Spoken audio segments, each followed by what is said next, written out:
Ethyl acetate in food. Ethyl acetate is an ester of ethanol and acetic acid.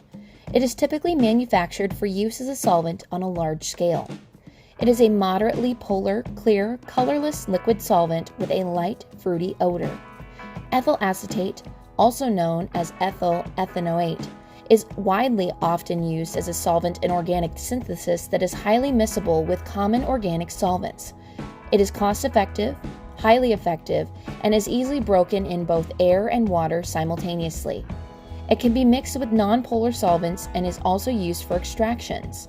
Ethyl acetate is used to extract not only within the pharmaceutical industry and for industrial purposes, but also in the food and beverage industry. Ethyl acetate in the food and beverage industry. Ethyl acetate has a sweet smell that is used to bring a fruity flavor to candy, baked goods, gum, and more. Ethyl acetate is also used to extract tobacco from cigarettes, decaffeinate tea leaves, and decaffeinate coffee. The process to decaffeinate coffee can take up to 10 hours. The green coffee beans are rinsed with an ethyl acetate solution to remove caffeine from them. Immersing the green coffee beans in water softens the beans and dissolves the caffeine. Ethyl acetate is added to the water and the caffeine binds to the chemical due to the water holding all the caffeine instead of the coffee beans holding the caffeine.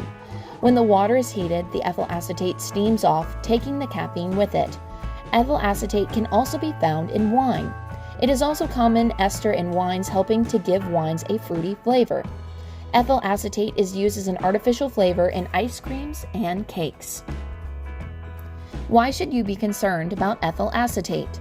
Although ethyl acetate is a solvent that is considered natural due to it being found in nature, the chemical actually used is synthetic and it is not naturally derived. Ethyl acetate has been deemed to be environmentally safe, relatively non-toxic, and non-hygroscopic by some. However, this chemical is on the hazardous substance list due to it being regulated by several agencies. Ethyl acetate is highly flammable. It can be toxic when either ingested or inhaled and can cause irritation when it comes into contact with the eyes or with the skin. This chemical can be very damaging to internal organs if you are repeatedly exposed to ethyl acetate or exposed to ethyl acetate for long periods of time. For more information about ethyl acetate, you can visit our website.